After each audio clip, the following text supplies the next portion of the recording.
There we go. Sorry about that. Learning this StreamYard thing. I invited Dr. Stillman to be part of this today, but I think he's traveling, so I don't know if he'll be able to make it or not. But that's fine. I apologize for that. Had to click on the little box to pull me on there, but I wanted to jump on here and chat. I'm going to try and be more consistent about getting on here at 9 in the morning. I've actually cleared my schedule out so that I can be available to be here every day. And Dr. Stillman and I are going to make a better effort to get on here every weekday morning at 9 or 9-ish. So I wanted to talk a little bit about trade-offs. I've been doing this for almost 30 years, and people come to me because they're frustrated. They're not getting what they want. A lot of times people don't know exactly what they want. So people will come to me doing a certain exercise routine or having a certain lifestyle, and they don't understand the trade-offs. They don't understand the consequences of the actions they choose. For example, I'll have someone come to me, and when you talk to them, it'd be like, okay, so what is your actual goal? And once you get talking to them, that you'll find out that their goal is just to look good and feel good. I mean, there's a difference when you have an athlete that has a performance-specific goal, but most of you're dealing with your 35 to 45-year-old mother who has a career, and her goal is just to look good and feel good. And she's doing some high-intensity classes, or she's her lifestyle isn't lining up with what her goals are. Okay. And so what'll happen is they'll be searching for these activities, whether it's marathon running or boot camp classes or all these other things, which can be appropriate for certain people at certain times. But a lot of times the goals or the activities that they're using to try and achieve their outcome are counterproductive for what they're trying to accomplish. For example, I had a lady who was running marathons. She wanted to do marathons to basically lose her baby weight. And this lady had a background of sprinting, real athletic. So she started running, and then she noticed her body composition actually got worse, because one of the things, the side effects of her running long distances was basically her eating a lot. She couldn't stop eating. And so when she came to me, I was like, we need to change your approach. We need to start lifting some weights. We need to walk. You can run if you want, but we need to keep it under, 5K. You can do that a couple times a week for leisure if you want to. It's kind of a stress management thing. And then we need to change your diet. Her diet was predominantly, 80% processed food. So we moved her more to, protein, vegetables, and some simple starches. It was really hard for her to get through her head that actually she needed to lift weights 2 or 3 times a week and do some moderate activity every day. She thought that the more she ran, the better results she would get. And that's true to a certain point, but then she didn't understand that the activity that she was choosing had certain trade-offs. For example, as you run more, you become more efficient at running. You burn less calories, best energy, because your body is doing that activity. Its goal is to become as efficient as possible at that activity. The other thing it does is it burns up a lot of hormones, right? So something like strength training at a moderate level is going to improve your hormone profile to a certain point. There comes a point where you train so hard that it decreases your hormone profile temporarily, and then you adapt to it. But if you have someone who's doing chronic, running 50, 60 miles a week, they're not doing any strength training and they're not eating enough calories, over time, you're going to lose muscle mass. That doesn't mean you shouldn't do cardio, but people take it to extreme where I'm like, well, you shouldn't do any cardio.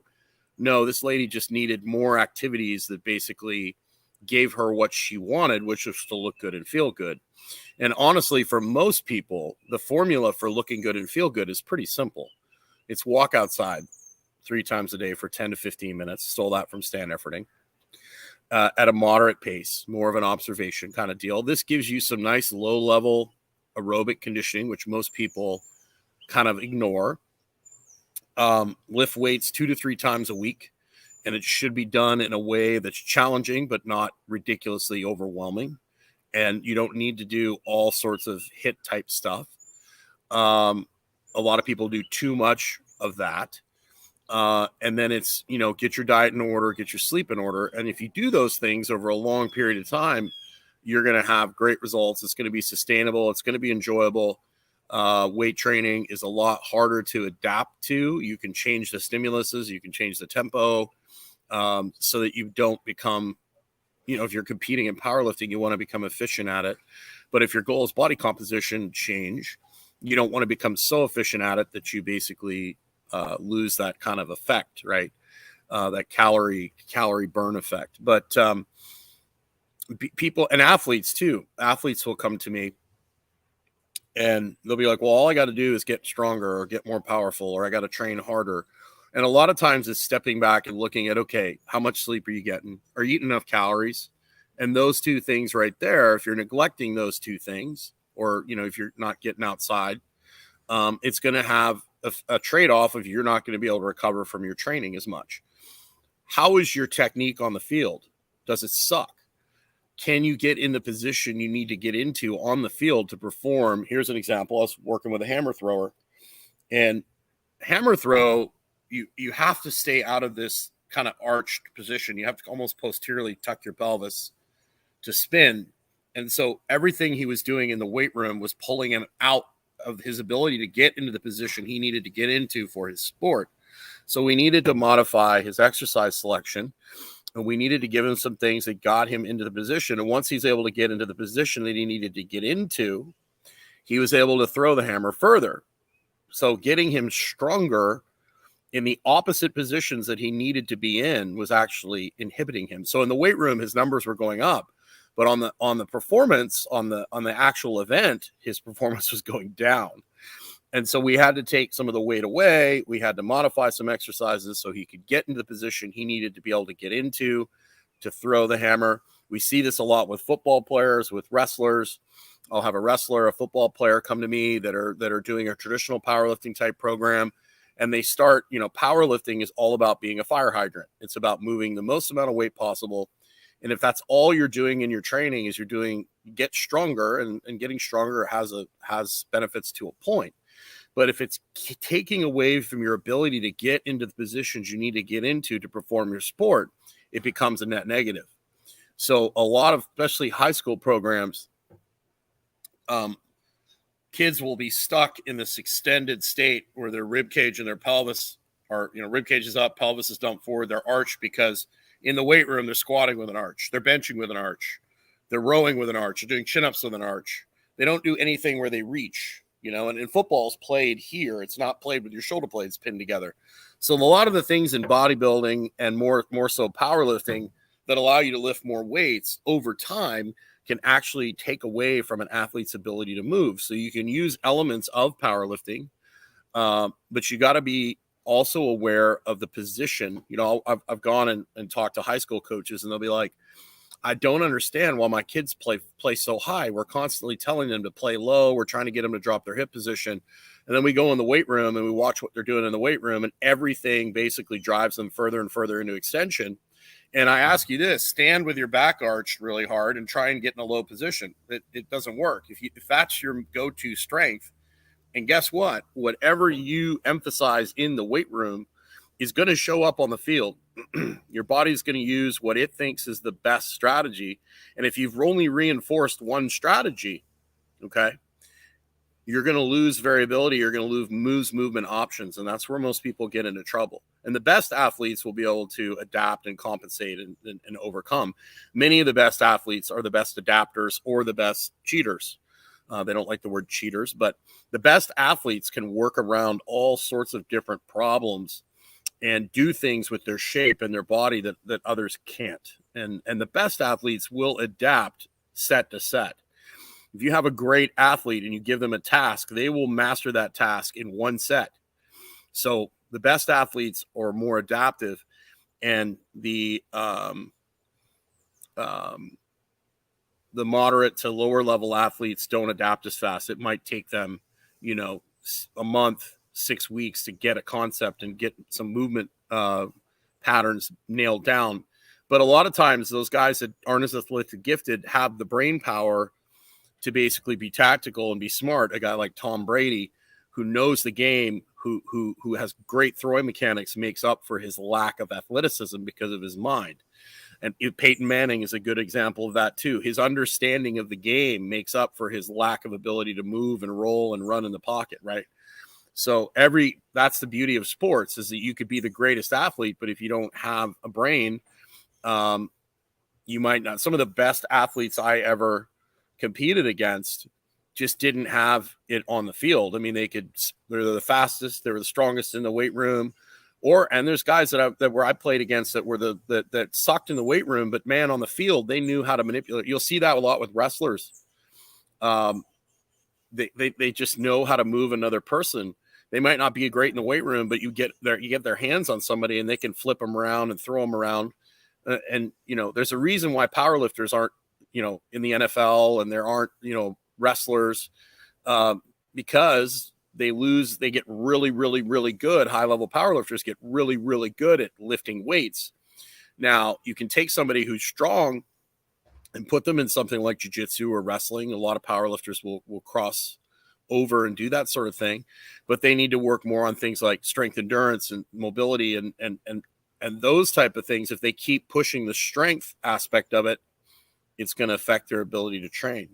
So when you're looking at yourself, you have to look at, okay, what am I trying to accomplish?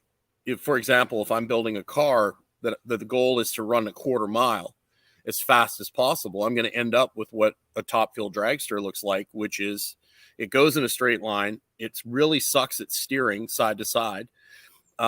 The more steering I give it, the less straight ahead, like Usain Bolt. I'm not going to train Usain Bolt like a soccer player, because he has to only run in a straight line. If I focus too much on lateral movement with Usain Bolt, he's going to lose his ability to perform at the world record type times that he's doing, right?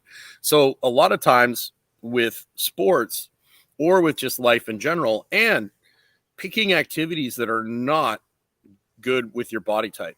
Okay. So we have different structures. I'll keep it really simple. There's a wide infrasternal angle, which would be more like me, your fire hydrant, great at producing force. You have your narrow infrasternal angles, which are long rib cage, narrow. They're better at rotating. So sports like golf, things like that, they're going to be really good at. They're not going to be so good at being an offensive lineman.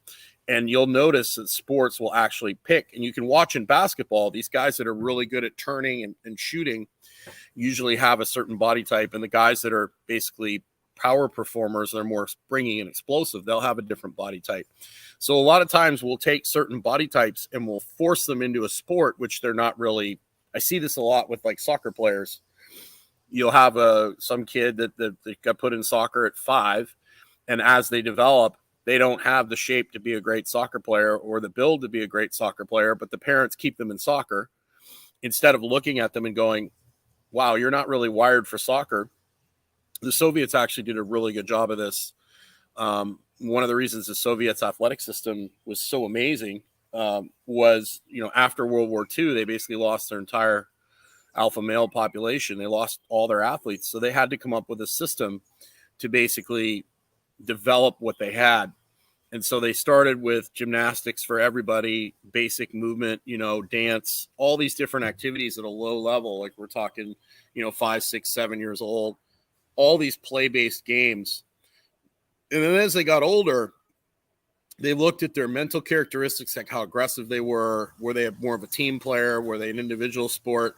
And as their structure developed and as their attributes developed, they steered them. They still kept doing all the sports.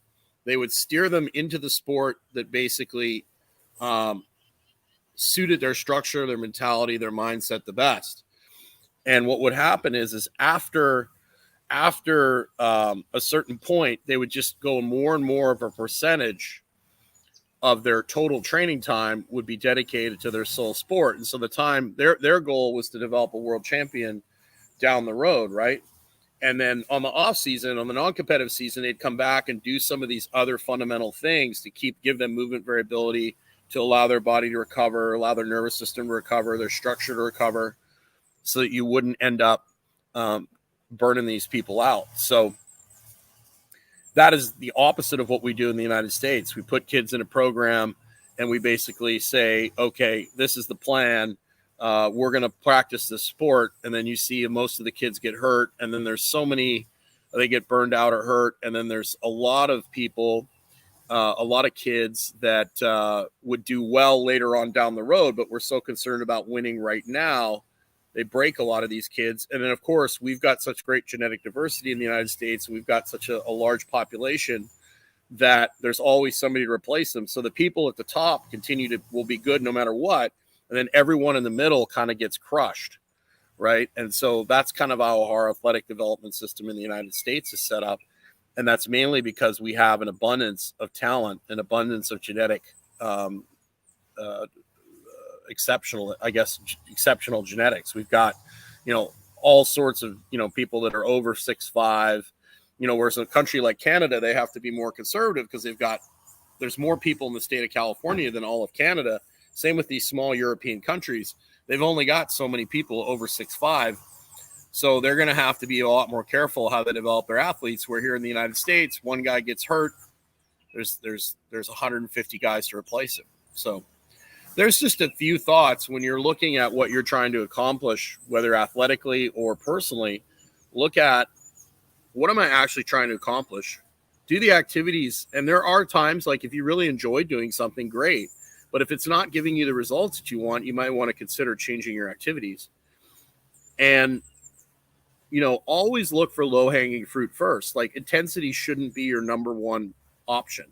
You should be looking at improving your nutrition, getting outside more, improving your overall health, and understanding if you are competing in something like bodybuilding or powerlifting, you're going to have to give up certain aspects of health in order to achieve those goals. And whether that's worth it to you in the long run or not is only a decision that's up for you.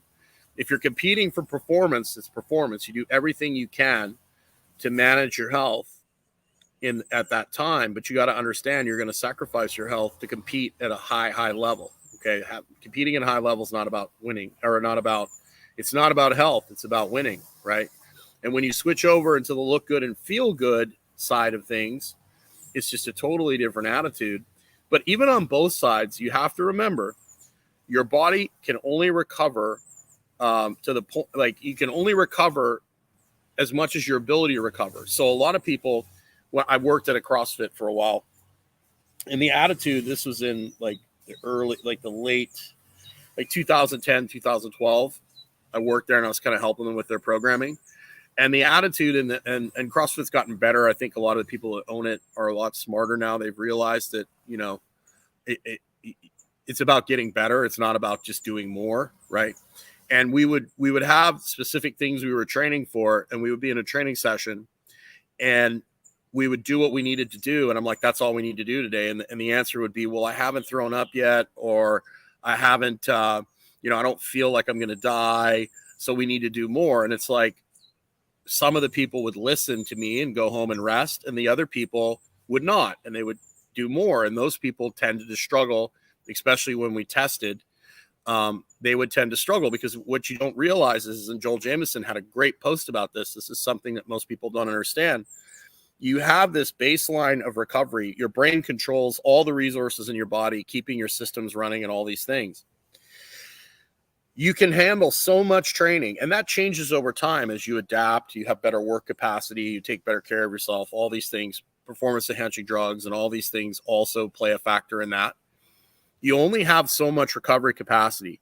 Once you go over that, you're actually taking away from your body's ability to recover. So if you go hard to the point where you're pushing yourself beyond your ability to recover on a regular basis, and there's some people that can get away with this a lot more than others, all you're doing is taking away your body's ability to recover. And so the idea is to do enough to make your body adapt, but not so much that you bury it. And that's where things like, tracking your respiratory rate, tracking your HRV, tracking your sleep markers, things like that, keyboard tests, grip testing, where, if your grip strength is going down over a period of time, it means your body's not handling the training very well. And sometimes people might do that to somebody who's really experienced. You might beat them up for a little while to get something called super compensation.